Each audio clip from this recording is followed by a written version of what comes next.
Rejoignez dès à présent la grande famille des abonnés de votre chaîne Sika TV sur les réseaux sociaux. Sika TV, le vrai visage de l'actualité en Afrique, est en direct et en replay sur YouTube. Abonnez-vous et cliquez sur la cloche de notification pour ne rien rater. Nous sommes également présents sur Facebook et sur Twitter.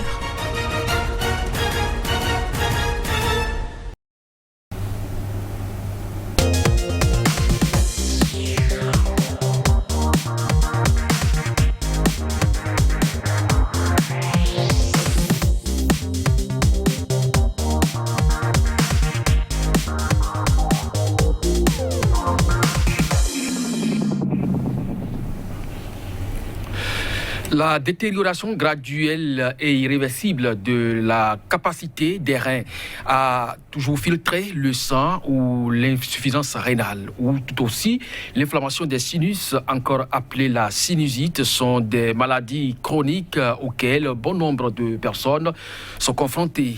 La médecine moderne propose, elle, ces solutions. Elle estime par exemple que lorsque la sinusite n'est pas soignée ou qu'elle ne guérit pas spontanément, elle peut devenir chronique. L'inflammation persiste et les symptômes ne disparaissent pas. Une manière pour dire que cette affection, on n'en guérit pas définitivement. Mais la médecine traditionnelle, selon ses acteurs, parle de la guérison totale de cette affection, d'où nous approuvons ce thème, santé, insuffisance rénale et sinusite.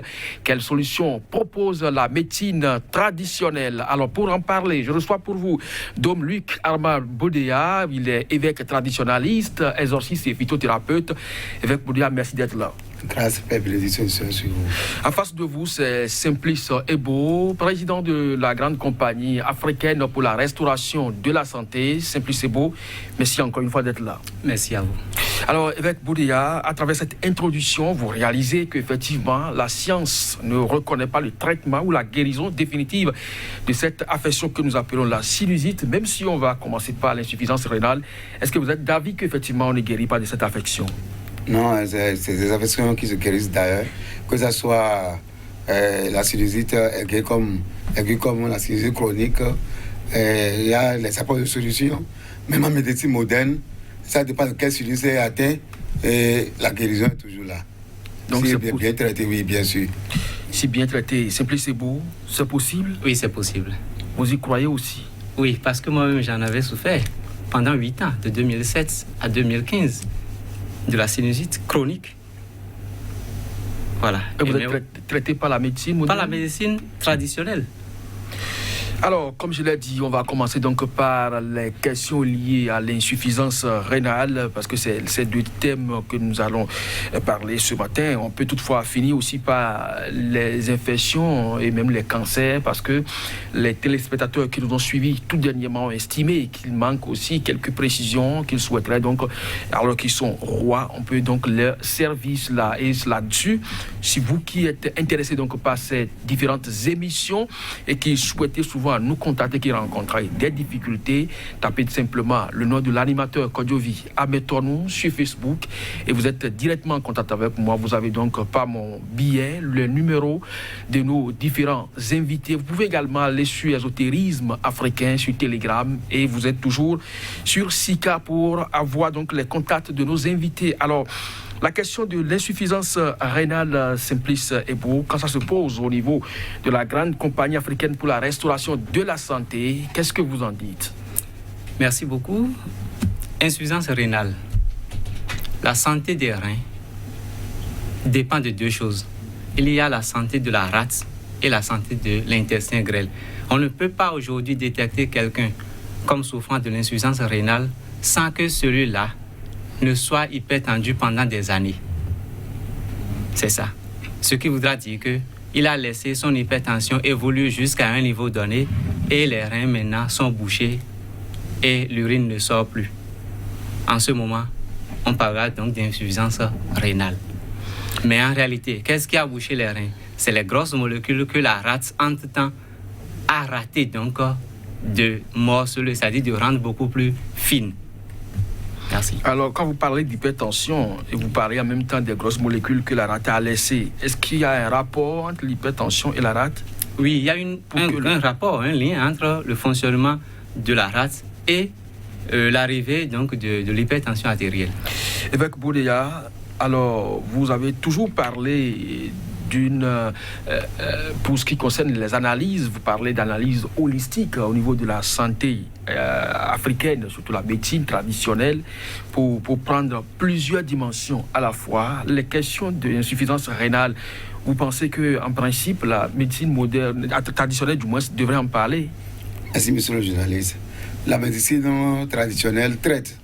Et comme je dis, pour traiter, on doit pouvoir savoir quels sont les symptômes, la symptomatique de la maladie. Vous voyez.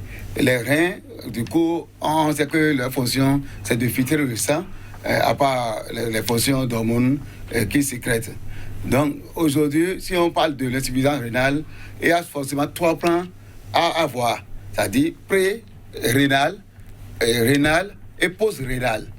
Si on parle de pré-rénal, quelles sont les affections qui arrivent à causer l'insuffisance rénale au niveau du cœur? On se base vraiment au niveau du cœur d'abord. On voit les problèmes de la pompe, le débit par exemple de la pompe cardiaque. Donc on voit par exemple les infarctus du myocarde, l'insuffisance cardiaque et la vulvothérapie. Donc les vulves, leur fonctionnement qui sont endommagés, on voit tout ça là. On va voir aussi les trous. Parce que s'il y a l'insuffisance rénale, systématiquement, il y a un problème qui se pose au niveau des trous. Si pas du trou, par exemple, ce que nous avons à notre niveau, la bouche, par exemple, l'anus, par exemple, tout ça signale des hémorragies et des vomissements, des diarrhées qu'on constate à ce niveau-là. Il y a des trous aussi qui sont des trous visibles. Il y a des trous qui sont aussi des trous invisibles qu'il faut vraiment soupçonner. Comme au niveau de la sclérose du foie, par exemple, on va voir à ce niveau qu'est-ce qui se passe. Au niveau du pancréas, on va voir si la personne a les pancréatites. Donc c'est tout cela qui arrive à créer l'insuffisance rénale. Mais en dehors même de ces trous, on va encore plus loin. On va voir les blocages au niveau des artères aussi. Tout ça sont à la base de l'insuffisance rénale. Les blocages au niveau des artères. Les artères, par exemple, afférentes, il y a l'embole, il y a la compression aussi au niveau de ces artères-là qui crée l'insuffisance rénale. On va aussi un peu loin pour voir les fuites. Pour les artères efférentes, on voit les fuites de globules, tout ça là qui crée ces problèmes-là au niveau de pré-rénal. Ouais. Mais si on vient au niveau rénal, au niveau du tissu même des reins, l'intérieur c'est que rempli de globules rouges. Parce que le sang, les reins filtrent le sang. Donc, il y a les globules. Donc, la personne qui souffre des insuffisances rénales, des problèmes de globulinémie se posent à son niveau. Et là, systématiquement, comme j'avais parlé de la fuite, il y a l'ouverture des artères efférentes et des problèmes se posent. De l'autre côté, on voit les tubules qui sont au niveau du rein, il y a les nécroses, c'est-à-dire c'est comme une inflammation au niveau de cette tubule-là. Donc il y a les nécroses et les ischémies qui font le problème également. Ouais. Mais même en laissant le rein, quelquefois ce n'est pas le rein du tout, c'est en dehors du rein. Donc les urétéries qui sont là, on calcule ou bien ils ont des inflammations ou des caillots à l'intérieur et le problème se pose. La personne peut souffrir de l'insuffisance rénale simplement au niveau de la vessie. Si au niveau de la vessie, il y a des tumeurs, l'insuffisance rénale peut apparaître. Comme un peu loin encore, au niveau de la prostate. Les gens qui ont une prostatite bénigne, là, l'insuffisance rénale aussi peut se présenter. Et même au niveau de l'urètre, s'il y a les obstructions à tous ces niveaux-là, les problèmes se posent aussi. Alors, et post-rénal? Oui, au post-rénal, c'est pas au niveau de post-rénal, j'ai parlé systématiquement de l'urétrie, de la vessie, des obstructions à ce niveau-là. Alors, tout ce que vous avez énuméré là, vous pensez que la médecine traditionnelle peut les évoquer parce que c'est des expressions qui s'apparentent un peu à ce qu'on attend au niveau de la médecine moderne? Oui, moi je dis, pour pouvoir faire le traitement, par exemple, si on parle d'insuffisance rénale, pour pouvoir faire le traitement, on se demande concrètement, est-ce que l'individu, ses appareils fonctionnent? Par exemple, j'ai parlé au niveau du cœur. Par exemple, au niveau du cœur, est-ce que son cœur est en bon état? est-ce qu'il a un bon fonctionnement? C'est un mauvais fonctionnement du cœur, déjà, c'est un problème pour l'individu. Donc, si c'est le cœur, c'est-à-dire au niveau du pré, c'est le liquide, je ne peux pas parler de liquide. Donc, au niveau du cœur, si c'est déjà le problème qui se pose, la médecine traditionnelle trouve la solution. Donc là, il faut que l'individu aille par exemple à l'hôpital pour vous apporter son analyse. Du coup, la personne, je vois des douleurs. Ah, je sens au niveau de mon cœur un battement fort, un étirement. Donc, il commence par parler ainsi. Ou les symptômes, il commence par vomir. Et quelquefois, vomir du sang, par faire des diarrhées de sang aussi. Donc là, on suppose en même temps que, attention, c'est au niveau pré-rénal et c'est le liquide qui a des problèmes. Alors, c'est beau, ça m'amène directement à vous pour parler donc de ces symptômes liés à cette maladie-là, l'insuffisance rénale. Comment on peut savoir que c'est ça qui est à la base de la maladie dont souffre l'individu, les symptômes de cette maladie? Ok. Vous savez, l'insuffisance rénale, comme je l'ai dit tout à l'heure, ça veut dire que les reins n'arrivent plus à filtrer les déchets du sang. Et les déchets vont s'accumuler dans l'organisme. Et quand les déchets commencent à s'accumuler dans l'organisme, alors il va commencer par se produire beaucoup plus donc de la chaleur anormale de l'organisme. Ce qui va peut-être faire, c'est-à-dire amener la personne à faire un peu de fièvre, à avoir un peu de fatigue. Donc déjà, la fatigue, quand on est souvent fatigué, on peut commencer par se dire, mais est-ce que mes reins fonctionnent correctement? Maintenant, puisque c'est des déchets, si les déchets là ont continué pas s'accumuler jusqu'à un moment donné, c'est que l'individu, il va manquer de souffle. Et c'est ça qui est un peu apparenté donc, à la fatigue. Maintenant, quand il manque de souffle, qu'est-ce qui peut arriver? Les maux de tête peuvent venir. Il va commencer par avoir des maux de tête. Il va utiliser des produits pour traiter ces maux de tête, mais ces maux de tête vont toujours revenir. Maintenant, sur le côté physique, c'est-à-dire ce qu'il va constater physiquement, c'est qu'il va voir que dans la journée, la manière dont il urinait, même s'il prend beaucoup d'eau là, il ne va plus uriner comme ça. C'est tout comme si quelque chose est en train de bloquer l'eau là, ou bien l'urine de sortir. Maintenant, l'eau ou bien l'urine est bloquée à quel niveau? Au niveau des reins. C'est-à-dire quoi? Vous savez, quand on veut faire par exemple de akassa, et on a déjà la bouillie à quelque part, et c'est-à-dire la bouillie, le maïs qu'on a fait moudre, et on prend donc un tamis pour mettre donc sur un bol et on commence par verser, voilà, pour pouvoir filtrer. Vous allez constater qu'à un moment donné, l'eau ne va plus filtrer, c'est-à-dire et rentrer dans le bol qui est en bas. Ça veut dire que les ouvertures ou bien les portes donc du tamis sont fermées. Qu'est-ce qu'il faut faire? Il faut enlever et peut-être si on veut utiliser toujours ces grains, il faut les moudre encore ou bien on met de l'eau là pour pouvoir enlever. Donc c'est ce qui se passe. Exactement. Tout simplement. Donc ce qui voudra dire que quand il y a insuffisance rénale, dans la vessie de l'individu, il n'y a plus une grande quantité d'urine. Et s'il n'y a pas une grande quantité d'urine, même si on place sonde, on fait erreur, on place sonde, croyant que l'urine refuse de sortir, l'urine ne pourra pas sortir parce que l'urine n'est même pas arrivée au niveau de la vessie. Alors, évêque Boudéa, vous avez parlé également de questions de vomissement qui sont liées donc aux symptômes qu'on peut identifier au niveau de l'insuffisance rénale. Est-ce que tout ce que Simplice et Boadi vous retrouvez dedans? Oui, bien sûr, parce que, comme j'avais dit déjà, au niveau du pré-rénal, c'est en réalité le sang même que le rein filtre. Si le sang a des problèmes, là, le problème se pose.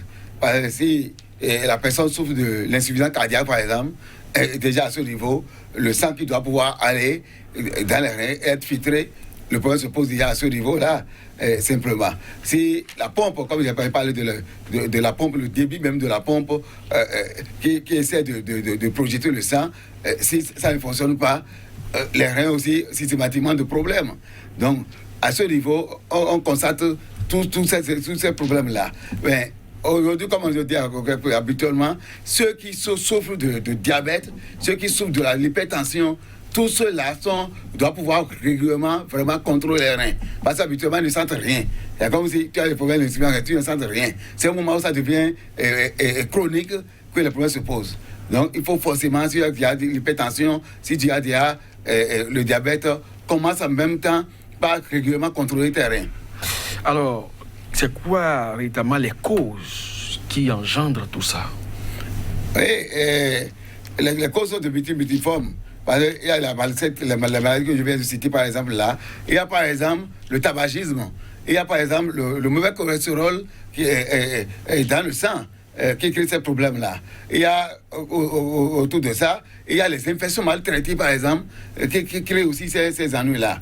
Le tabagisme et l'alcoolisme à outrance, tout ça crée ces problèmes. Le rein n'arrive pas plus à jouer son rôle de filtre et le problème se pose.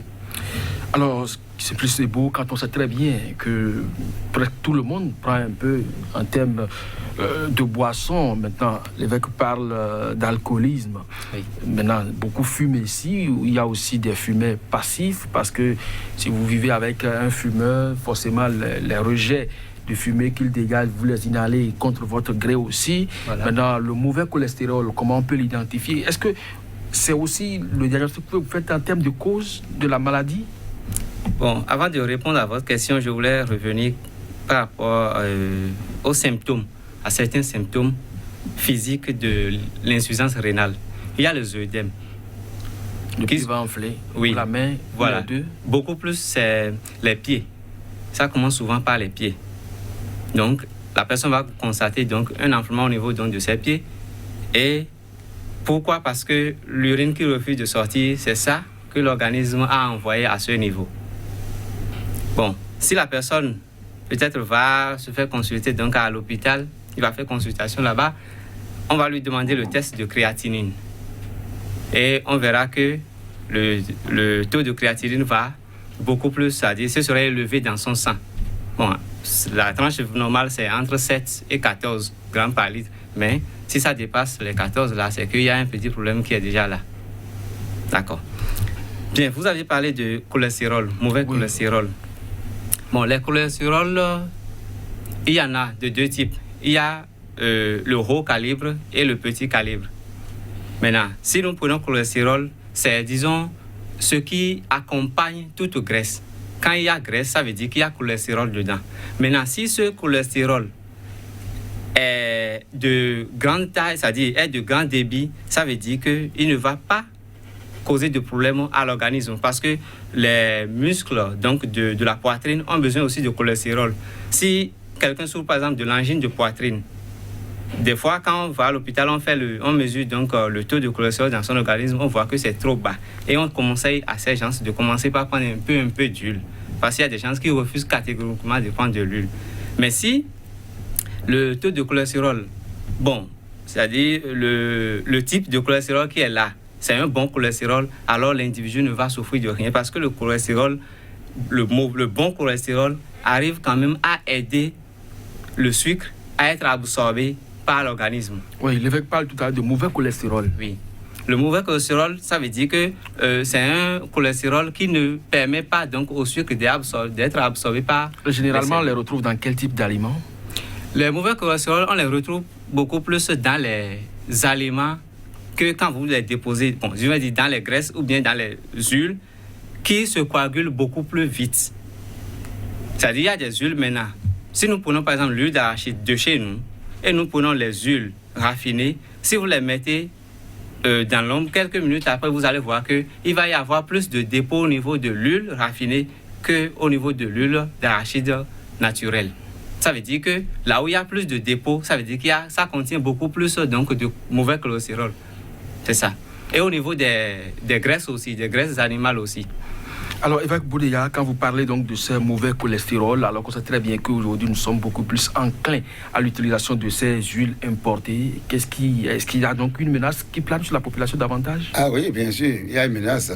Parce que si ce que nous avons naturellement, nous n'arrivons pas à consommer, et nous mettons dans l'usage de l'utilisation de l'huile d'animaux, de graisses, que nous avons habituellement, croyant que c'est l'huile qui est plus recommandée, et nous abandonnons nos huiles traditionnelles. Nous sommes sûrs que déjà nous avons des problèmes.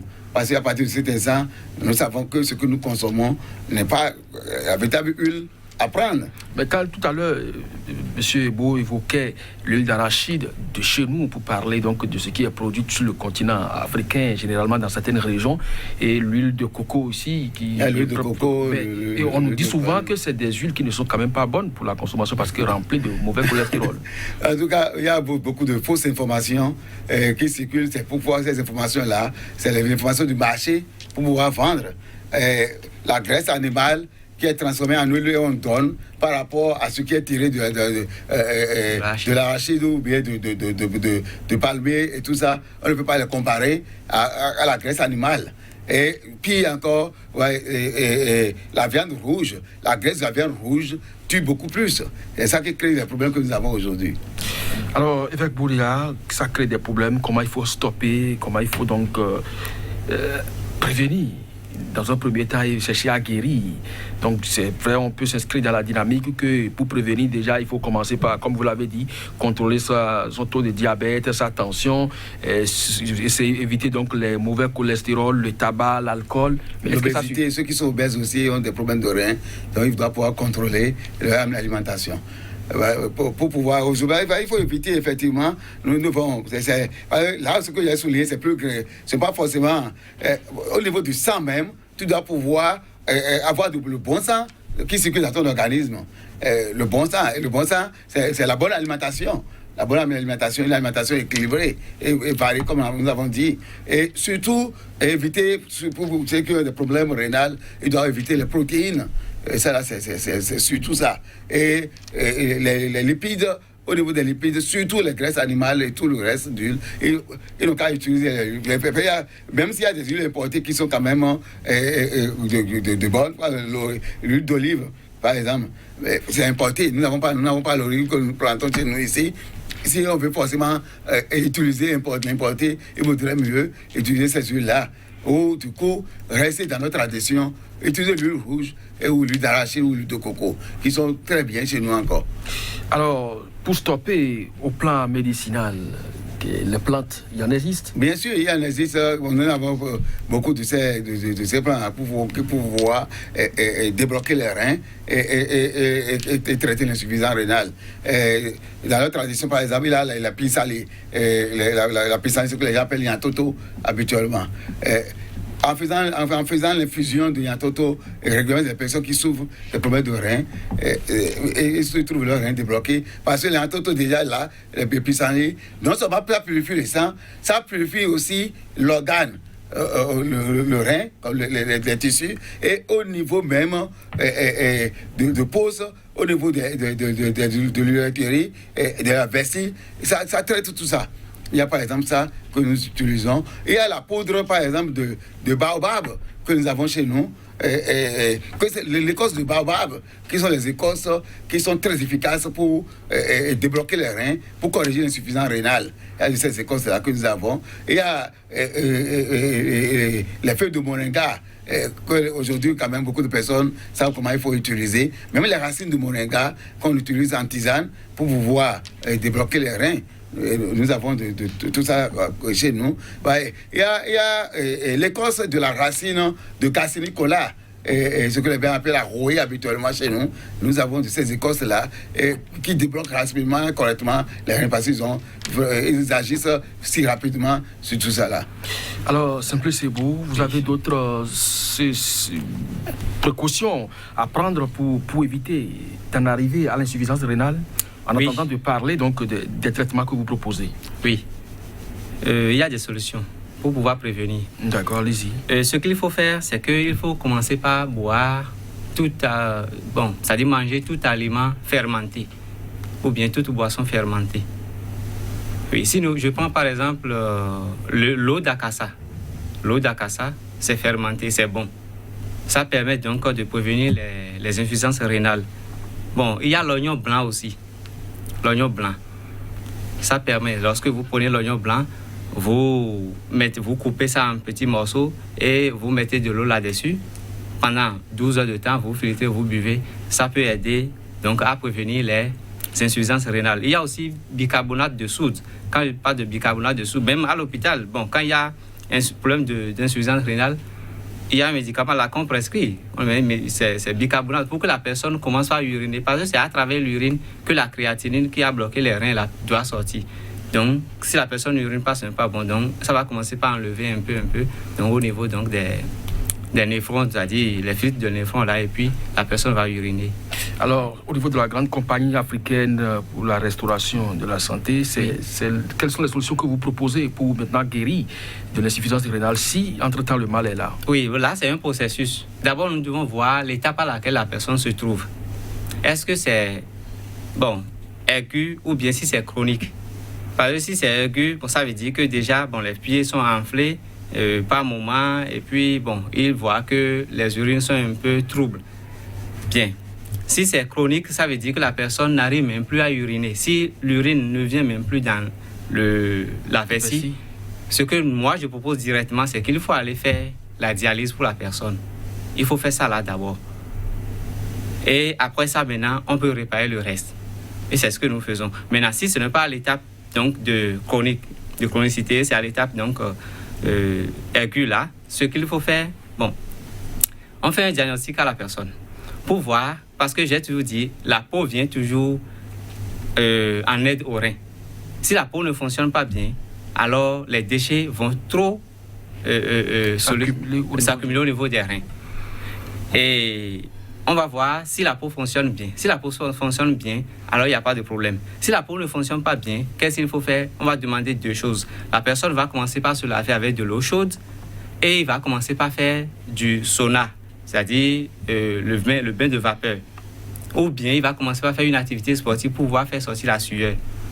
C'est ça. Parce qu'il faut faire sortir 2 éléments au niveau de la peau, le sebo et la sueur. Quand vous savez très bien, vous l'avez dit tout à l'heure, que quand on souffre de l'insuffisance rénale, on est souvent fatigué. Oui. Est-ce qu'on peut encore faire d'activités sportives au point de transpirer? Oui, on peut faire d'activités sportives modérées. Ça dépend aussi donc de la fatigue chez l'individu. Si la personne est totalement fatiguée et ne peut pas faire d'activités sportives, on peut remonter, c'est-à-dire augmenter son énergie en le faisant dormir par exemple sur une journée sur les feuilles vertes de papayer. Si vous êtes fatigué, que vous dormez sur les feuilles vertes de papayer, vous allez voir que l'énergie va revenir. Ou bien vous prenez simplement du bicarbonate, notre bicarbonate là, ou bien même de la potasse africaine, vous mettez ça dans l'eau et vous mettez les plantes des 2 pieds dedans. Vous restez là pendant quelques minutes, vous allez voir que ça remonte l'énergie. Mais si la personne est drépanocytaire et qu'il fait ça, il va sentir les crises, c'est-à-dire les douleurs dans les os après avoir fait ça. Parce que la drépanocytose, ça s'active à partir donc, de ce contact-là. Alors, on va donc passer à la 2e maladie. Je vais parler donc de la sinusite, évêque Bouria, l'inflammation des sinus. C'est une affection. Vous avez tout à l'heure dit que ça dépend du type de médecine qui a tenté de traiter et de la zone affectée, sans quoi on guérit de cette affection définitivement. Alors, pour vous, quels sont les signes qui manifestent la présence de cette maladie dans le corps? Merci, monsieur le journaliste. Tous ceux qui souffrent de la sinusite, ils savent, c'est les mots qui arrivent qui sont puants habituellement. Le nez est vraiment bouché et régulièrement. Pour certains, au début, ils croient peut-être à des affections, à d'autres affections, au rhume et autres. Et bien, si ça dépasse, la personne fait des traitements qui dépassent 6 semaines et se dit attention, c'est le plus rhume, il n'y a pas de rhume qui dépasse 6 semaines. Là, c'est déjà la sinusite aiguë. Mais si ça fait, l'affection continue jusqu'à dépasser 3 à 4 mois, là, ça devient vraiment chronique. Mais c'est au niveau, les sinusites, c'est les sinus qui ont vraiment de problèmes. On en a 4 habituellement. Il y a les sinus maxillaires qui plongent dans le dent, c'est ici. Et il y a les sinus frontales qui sont un peu plus loin. Et les sinus ethmoïdales qui sont un peu derrière. Et les sinus sphénoïdales qui sont aussi là. Donc, ces 4 faces-là qu'on voit. Donc, on voit quels sont les sinus qui sont vraiment atteints par cette maladie-là. Oui. Et pour faire le traitement, la personne, ça dépend de ce que la personne souffre. Parce que... on va revenir tout à l'aspect traitement. Il faut voir d'abord les symptômes de part et d'autre. Alors, voilà, l'évêque Boudia vient d'énumérer 4 aspects donc, de ces sinusites-là. On les voit à l'intérieur comme à l'extérieur, de façon profonde comme au niveau des côtes, toujours au niveau de la face quand même. Alors, est-ce que c'est la même chose, les morves, le nez bouché, qui matérialise pour vous la présence de sinusite? Oui, mais il y a encore d'autres symptômes. Bon, vous savez, la sinusite, c'est un problème au niveau de la voie respiratoire. Donc, tout problème qui se situe au niveau de la voie respiratoire est souvent activé ou bien déclenché par la fraîcheur. Donc, la personne qui souffre de la sinusite, il va voir que quand il traverse donc la fraîcheur ou bien il passe sous la rosée, il va avoir donc la tête lourde. Et pour vérifier aussi cette tête lourde-là, il va baisser la tête. Lorsqu'il va baisser la tête comme ça, il va voir c'est comme s'il y a un poids au niveau de la tête qui agit, voilà, vers le bas. Il y a ça. Et il y a aussi les maux de tête qui vont se situer beaucoup plus au niveau du front de la personne. Et comme le disait l'évêque, c'est que ça dépend aussi donc de quel type, de la zone affectée. Et il y a les nez qui sont bouchés, il a déjà parlé de ça. Il y a l'éternuement. L'éternuement, c'est-à-dire au contact d'une petite quantité de poussière, la personne va commencer par éternuer. Ou bien, si c'est le matin, parce que le matin il fait frais, donc la personne va commencer par éternuer sans entrer en contact avec la poussière. Vous en parlez aisément parce que vous en avez souffert 8 années durant. Maintenant, lorsque c'est ça, les symptômes que nous remarquons, mais les causes, qu'est-ce qui peut causer cela? Parce qu'il paraît, si vous avez fait ça sur 8 ans, à partir de 2007, vous avez dit. Oui, de 2007 à 2015. Ça veut dire que de votre jour de naissance jusqu'à 2007, vous n'en avez pas souffert. Alors, qu'est-ce qui engendre ça? Ça survient subitement comme ça? Oui, moi, lorsque j'ai analysé pour mon cas, j'ai constaté que j'avais travaillé dans une bibliothèque en temps et il y avait les chauves-souris qui déféquaient correctement dans la chambre et moi, je balayais simplement sans me couvrir donc le nez. Donc, pendant 4 ans environ, parce que je l'ai fait de 2003 jusqu'à 2000. Donc, c'est ça qui a causé la sinusite à mon niveau. Mais il y a aussi d'autres causes. Nécessairement, c'est que l'air que nous respirons contient toujours des agents infectieux. Oui. Et dans ces agents infectieux, il y a des agents qui vont préférer rester sur la voie de l'oxygène. Donc, au niveau c'est-à-dire à l'intérieur des narines. Donc, si quelqu'un vit dans un milieu où il y a trop d'agents infectieux dans l'air qu'il respire, il peut avoir facilement ces sinusites. Parce qu'il y a une dame qui m'avait contacté depuis un temps. Elle est en France, mais elle m'a dit qu'elle est née là-bas et elle a toujours vécu là. Mais pourtant, elle souffre donc de la sinusite. Vous savez que dans ces pays, il y a l'hygiène qui est beaucoup plus respectée. Voilà. Donc, ce qui lui a causé la sinusite, c'est que l'environnement dans lequel elle se trouve, c'est un environnement où il n'y a pas de la poussière en réalité infectée, mais il y a de l'atmosphère, c'est-à-dire de l'air infecté. Qui favorise cela. Évêque Boudia, est-ce que c'est vraiment l'air? Mais comment se fait-il que cette affection survient brutalement dans le parcours? Monsieur le journaliste, c'est une inflammation, on va dire. Et une inflammation peut-être due. Pour le cas de sinusite, beaucoup qui est traité, c'est le cas de caries. Ceux qui ont des problèmes, surtout au niveau des sinus maxillaires, les gens ont des problèmes caries qu'ils ont négligés, où ces caries n'ont pas enlevé les dents, et puis ces caries sont infectées. Là, ça crée des sinusites. Les sinusites maxillaires sont vraiment infectés. Mais il y a aussi plein de bactéries, comme les streptocoques, les orès et les staphylocoques aussi, qui créent ces sinusites-là. Donc, on voit aussi l'environnement, parce que l'environnement est capital. On se dit, mais celui qui a ce problème d'affection, il est dans quel environnement? Même s'il est en Europe, et les petits soins ou même le repas, il ne prend pas le soin qu'il faut, il peut être infecté rapidement parce que les bactéries, ça se multiplie très rapidement. Et qu'est-ce qu'il touche? Est-ce qu'il est dans la poussière? Est-ce qu'il est dans un milieu où il y a trop froid, il y a trop frais? Et tout ça, générer des bactéries qui créent ces problèmes-là. Est-ce que c'est une maladie contagieuse? Habituellement, si on est en contact avec quelqu'un qui a des sinusites, on n'est pas contaminé. Et seulement que si c'est les coques, les streptocoques ou les staphylocoques qui ont créé, la personne peut aussi attaquer ça. Il peut avoir aussi les coques là qui seront transmis, mais pas forcément la sinusite au niveau de la personne.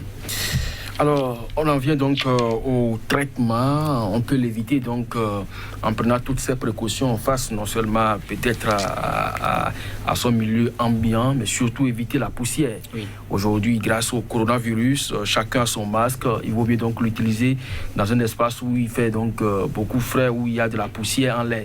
Alors, si la maladie survenait, un peu comme dans votre situation où vous l'avez vécu sur 8 ans ou 7 ans durant, comment vous en êtes arrivé donc définitivement à être guéri? Parce qu'on estime que si spontanément elle ne guérit pas d'elle-même ou qu'elle n'est pas soignée au départ, eh bien elle peut rester avec ses symptômes et donc qu'on n'arrive pas donc à guérir. Comment c'est possible?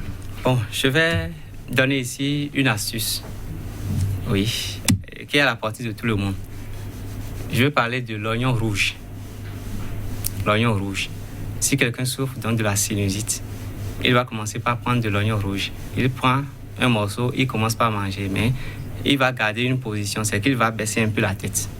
Quand il va baisser la tête un peu là, il va voir que le gaz va beaucoup plus chercher à sortir par les narines. Et comme ça, juste après ça, il va voir que sa sinusite va se calmer. Lorsqu'il va continuer, à un moment donné, il va voir que ça va disparaître. Maintenant, il peut aussi, à chaque fois, utiliser 2 éléments. Il s'agit de l'oignon rouge là et puis de l'ail. Donc, les manger, je vais dire, chaque jour. Chaque jour, il va les manger. Donc, oui, cru. Au début, ça va être un peu difficile, mais lorsque l'organisme va s'y habituer, c'est fini. Hein. C'est que vous mangez ça et les gens vont dire, mais vous mangez de l'ail cru comme ça? Oui. Parce que l'organisme a déjà compris que c'est bon pour lui. C'est la seule proposition? Oui, c'est la seule proposition pour le moment. Bon, si vous voulez, je vais donner encore une recette. On va chercher, bon là c'est un peu traditionnel, hein. On va chercher les racines du moringa. Les racines du moringa dégagent un gaz. Donc on va les chercher rapidement, sans tarder. C'est-à-dire on met ça donc dans un sachet et on ferme bien. Et on revient à la maison, on va enlever seulement les sables qui sont sur ces racines. On va couper ces racines-là et les piler légèrement. Maintenant, plonger ces racines-là maintenant dans un bocal. Bon, naturellement, nous on utilise donc la coquille du colimaçon. Donc on coupe le bout pointu, on racle l'intérieur et on met maintenant la racine pilée donc du moringa là-dedans. On ajoute aussi du Garcinia cola, c'est-à-dire le Royoku. Voilà, on pile aussi 4 ou 5 et on ajoute. Et la bouche, c'est-à-dire la grande ouverture de la coquille, donc du colimaçon là. Le colimaçon, c'est le gros escargot. On va fermer cette bouche-là avec du sable pétri ou bien de l'argile pétrie. Et la personne, il va faire quoi? Il va commencer donc par inhaler à partir donc de l'orifice, voilà, le gaz là. À chaque 30 minutes, il va inhaler. Donc, il peut trouver quelque chose pour chaque fois boucher pour que le gaz ne s'échappe pas. Voilà. Donc, ça guérit aussi? Ça guérit. Il va faire ça sur 2-3 jours. Il va voir que ce serait fini. Sinusite, vraiment? Sinusite. Quel que soit son degré? Quel que soit son degré. Il n'a qu'à chercher beaucoup de racines de moringa. Ça va guérir. Évêque Boudéa, vous avez des solutions à cette affection aussi? Merci, monsieur le journaliste. La nature nous est vraiment favorable. Nous avons les feuilles, par exemple, des carotus qu'on utilise pour pouvoir se faire guérir de sinusite. Et il y a une racine chez nous que les gens appellent Atimaoudo. Ça, c'est quel que soit les sinusites qui sont atteints, ça guérit systématiquement. Il suffit de faire la décoction de cette racine-là avec un petit oignon blanc et rouge. Les oignons médicinales, ce n'est pas les oignons de cuisine. Non, ok, échalotes. Oui, les échalotes, des petits oignons blancs et rouges. Et ajouter et préparer. La personne utilise pendant 1-2 semaines et quand il finit avec les problèmes de sinusite. Et il fait comment? Vous avez dit... C'est la décoction. Il prépare au feu, il prépare ces racines-là au feu et il boit. Il boit l'ensemble? C'est à boire, oui. C'est à boire dans la décoction. Et il y a autre décoction aussi qu'on demande aux gens. Il y a une racine que les gens appellent taparo. Taparo. Le nom scientifique, je ne sais pas, j'ai oublié. Taparo. qu'on peut associer. On associe Takparo avec clou de girofle, avec poivre noir. Tout ça fait partie des trucs qui guérissent les sinusites. Mais il y a l'huile essentielle de ça aussi, l'huile essentielle d'eucalyptus, l'huile essentielle de citronnelle aussi, que les gens utilisent, inhalent pour pouvoir se passer de sinusite. Il y a le piment Nigel qu'on appelle Atakun chez nous. C'est le piment de Guinée. Piment de Guinée. Okay. Ça aussi, ça aide vraiment. Si la personne a des odeurs, des nauséabondes sans cesse, et commence pas à utiliser, il va constater que ça va agir sur les sinus également. Donc, il y a tout ça qu'on propose. Alors, voilà donc des solutions, mais qui à la limite sont piquantes, que ce soit les solutions proposées par Simplice, c'est beau, et puis chez vous, même si, bon, l'infusion, c'est vrai que les décoctions, oui, mais même si on prépare, ça finit toujours par dégager quand même des gaz qui piquent. Ah, oui. Alors, vous pensez que finalement, pour guérir donc de la sinusite, il faut des instruments qui piquent un peu. Oui, c'est bon, c'est un constat. C'est pour pouvoir déboucher les orifices, parce que tout ça, c'est les orifices, c'est des amas de chair. Bon, sinon, il faut comprendre que bon, chaque bactérie a ses conditions de vie. Oui. Donc, c'est-à-dire qu'il y a des bactéries qui n'aiment pas ce qui est piquant.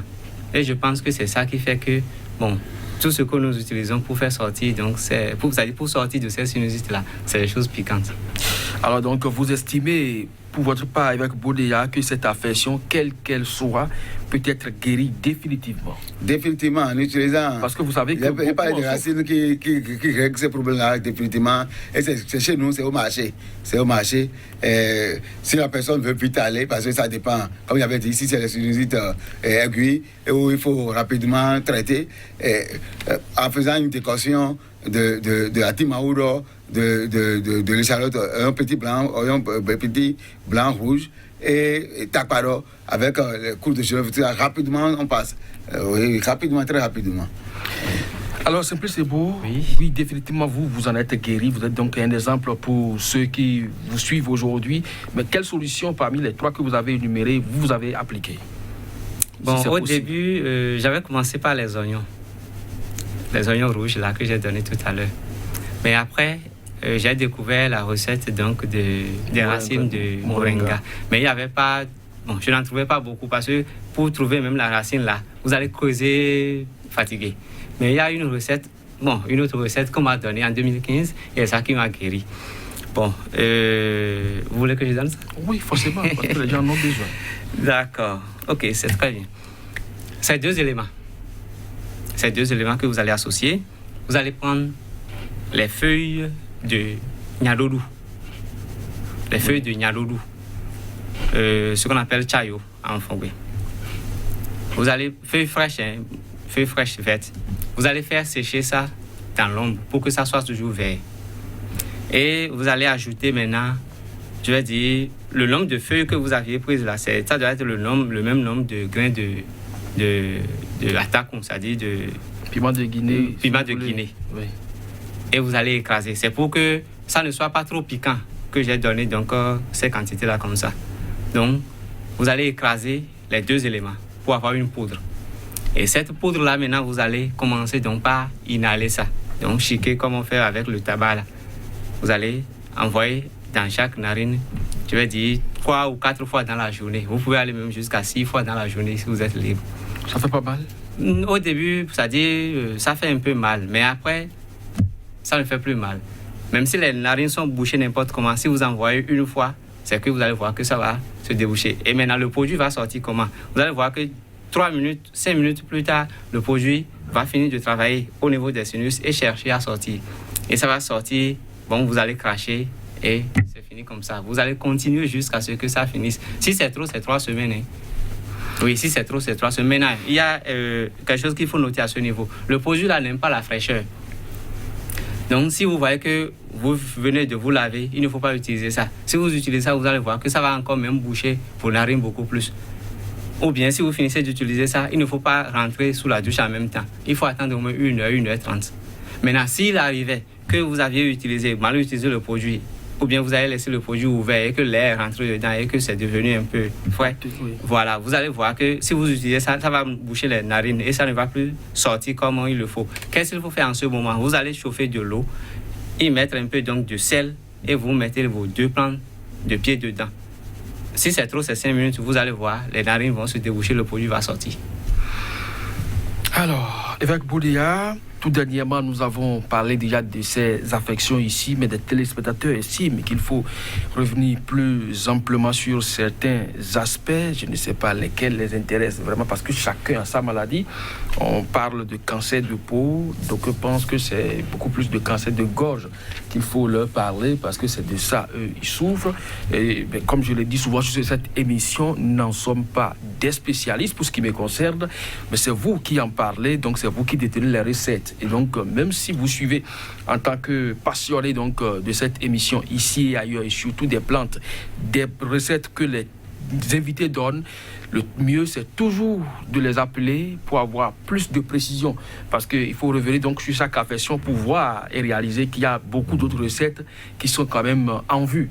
Donc ils n'ont pas forcément le tout et même les conditions pour cueillir les plantes et les utiliser pour des résultats efficients, et ils ne les détiennent pas forcément chez eux.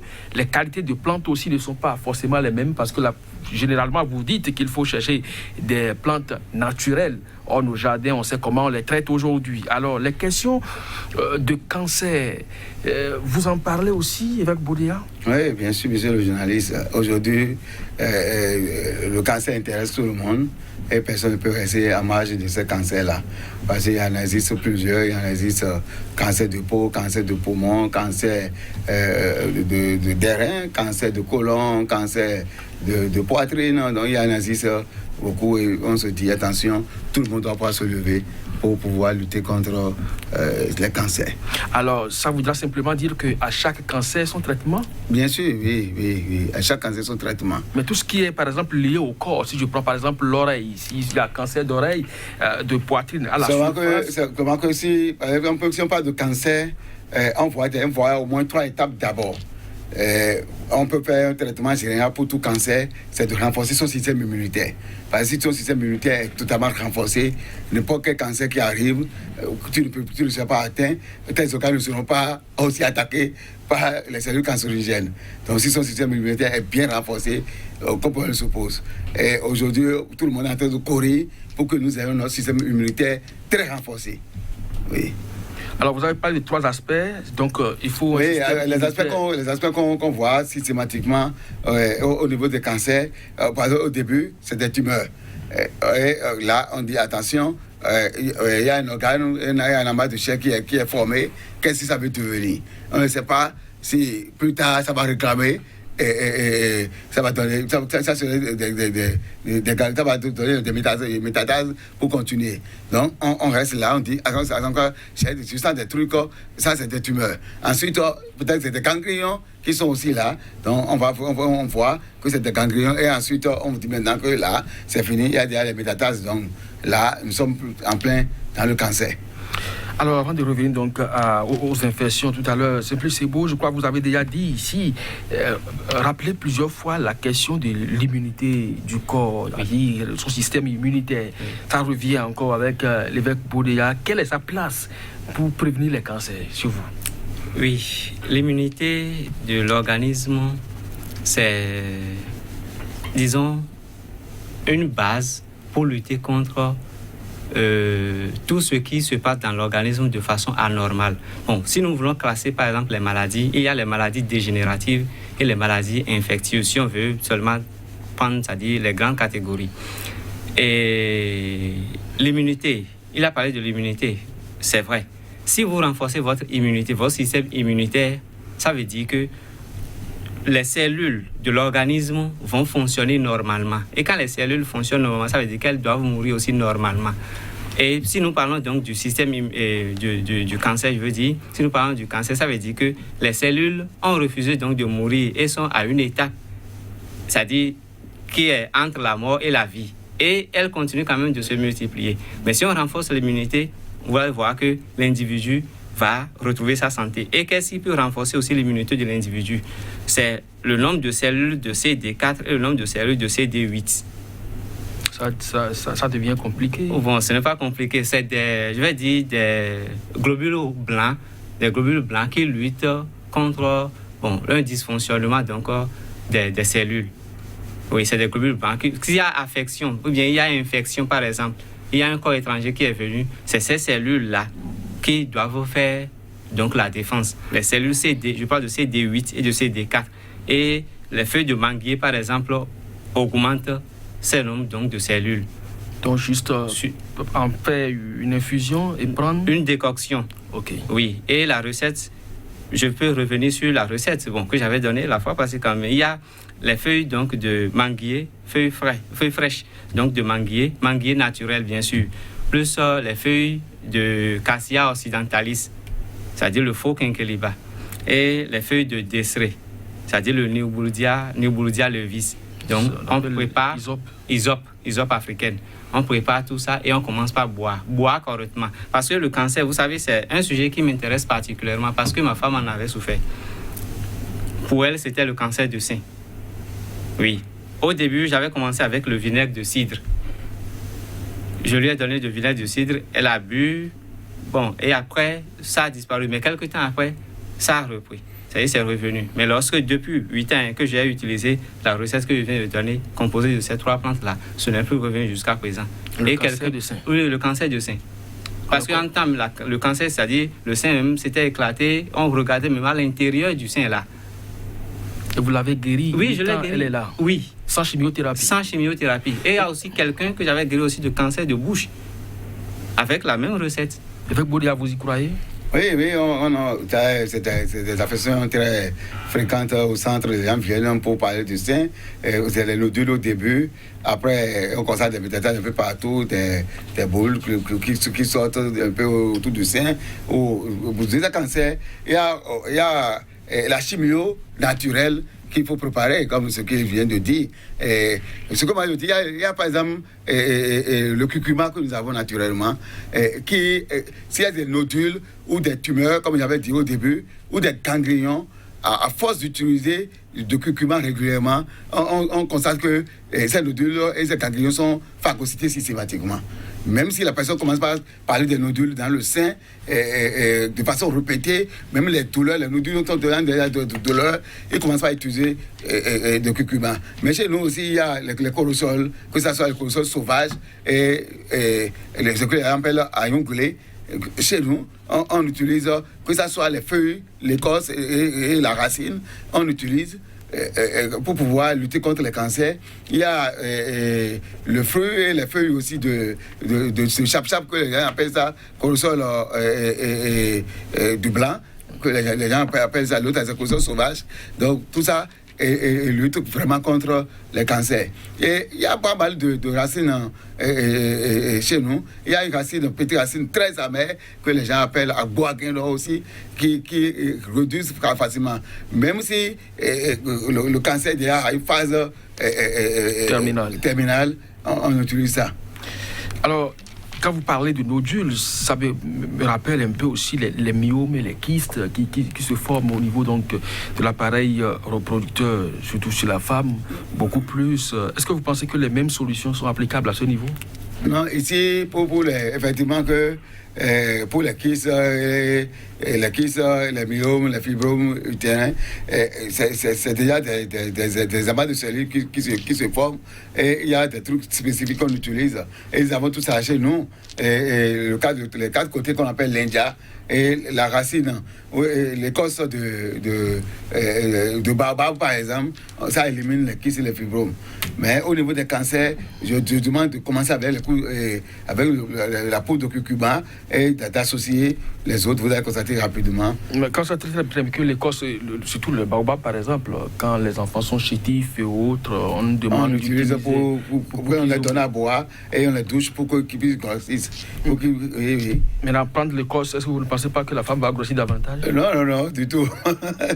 Ça ne fait pas le contraire. Ça ne fait pas le contraire. Alors, Simplice Ebo, les infections comme les cancers, est-ce que c'est les mêmes choses? Non, les infections sont différentes des cancers. Parce que vous avez parlé de maladies digératives oui. et puis des maladies infectieuses. Donc les cancers sont classés dans la catégorie des infectieuses, pratiquement. S'il vous plaît. Les maladies, vous avez parlé de 2 grandes catégories de maladies. Oui. Les maladies digératives et puis les maladies infectieuses. Oui. Est-ce que les cancers sont à mettre donc au niveau des maladies infectieuses ou bien... Non, les cancers, ce ne sont pas des maladies infectieuses. Donc, en réalité, c'est des maladies dégénératives. Oui. D'accord. Donc les infections sont dans la catégorie des maladies infectieuses. Bien sûr. Alors, c'est pratiquement les mêmes solutions? Non, pas les mêmes solutions. Pas les mêmes solutions. Alors, entre autres, solutions générales que vous allez proposer pour les téléspectateurs, parce que les infections, elles sont là de façon courante, aussi bien chez l'homme que la femme. Les IST sont de multiformes et également au niveau, donc, depuis la bouche jusqu'au pied, les infections sont également monnaie courante. Qu'est-ce que, de façon générale, un peu comme vous l'avez fait pour les cancers, vous proposez aux téléspectateurs, parce qu'ils en ont suffisamment réclamé? Ok. Bon, je vais leur donner une recette pour venir à bout, donc, de certaines infections. Oui. Ce ne serait pas au bout de toutes les infections, hein, parce qu'il y a infection dans infection. Pour parler? Oui. Pour guérir les infections, tout ce qui est gluant. Tout ce qui est gluant. Vous avez par exemple le gombo. Il y a les feuilles de... Le crin-crin? Oui, crin-crin. Il y a le corossolier sauvage là. Le corossolier sauvage. C'est aussi gluant. Il y a aussi une plante... Agbo. Agbo. Oui. Oui, agbo, oui. Justement. Il y a aussi agbo. Tout ce qui est gluant, si vous commencez par consommer, que ce soit c'est-à-dire le triturat, ou bien l'infusion, ou bien la décoction, vous allez voir que les infections vont commencer par diminuer. Et on peut consommer ça gluant comme ça? Oui, on peut consommer ça gluant comme ça, triturer et boire. Oui, triturer et boire. Oui. Maintenant, vous voulez ajouter quelque chose d'autre tout à l'heure? Non, bon, je vais arrêter la plombe. Avec Boudia, de façon générale, et parce qu'on va bientôt sortir cette émission, malheureusement. Bien sûr, pour tout ce qui concerne les infections, qu'est-ce que moi je propose habituellement? Je demande aux gens de chercher les menthes. Nous avons vraiment des menthes à notre niveau. Hachayo, Chayo, tout ça, tout ce qui est menthe, même les menthes du jardin, les personnes qui souffrent de ces infections, qui l'utilisent. Mais il y a aussi une racine, il y a aussi une feuille que les gens appellent roi des herbes. En fond, les gens appellent ça katouma. Quel que soit le type d'infection que la personne a, ça les élimine. Et nous avons aussi l'haricot, poil d'Angole. Oui. Poil d'Angole. Qui règle quelle que soit l'infection, que ça soit de la peau, que ça soit... Ça lutte contre ces infections-là. Il faut manger ça, préparer, manger. Les feuilles, non, aujourd'hui, il y a que les gens ne savent pas. Au village, on a tout le monde. Moi, je trouve toujours au village. Je m'arrête, j'achète une quantité et je me demande qu'est-ce que je vais en faire. Les feuilles? Non, l'haricot même aide à éliminer les infections. Mais les feuilles aussi, quelles que soient les infections de la peau, comme l'infection, n'importe quelle infection générale, ça élimine ça. Mais il faut préparer l'haricot. L'haricot, on prépare, on mange comme on mange les autres haricots. Et l'infection s'en va? Oui, exactement. Ouais, et les feuilles, on peut aller dans l'infusion, comme la décoction, et on boit. Et on se touche aussi avec. Ah bon? Oui. C'est intéressant, ce sera donc pratiquement les mots de la fin. C'est beau, quelques secondes? Oui, bon, quelques secondes, c'est pour dire aux gens, c'est pour dire à tout le monde, aux amis téléspectateurs, que l'homme devait mourir parce qu'il est vieux, non parce qu'il est malade. Voilà. Donc quand il va finir son séjour terrestre, il va pouvoir donc accomplir autre chose ailleurs. Évêque Boudia? Et ce que je vais dire, de ne pas être, d'être confiant, quelle que soit la maladie, quelle que soit la souffrance, il y a toujours une solution. Au niveau de la médecine traditionnelle? Oui. Merci donc à vous, chers invités, pour ces assurances. C'était Simplice Ebo, président de la grande compagnie africaine pour la restauration de la santé. C'est également vous, Dom, évêque Luc Amaboudeya. Vous êtes évêque traditionnaliste, exorciste et phytothérapeute, pour vos apports sur ce thème consacré à l'insuffisance rénale et à la sinusite. Et vous avez apporté également quelques solutions pour ceux qui souffrent des infections et également des cancers. C'était donc ici et ailleurs, comme je vous l'ai dit. Retrouvez-nous donc sur nos pages Facebook et également Telegram, afin donc de recueillir les contacts de nos invités, comme quoi vous n'êtes pas médecin chez vous, donc vous consultez toujours le médecin pour vos affections.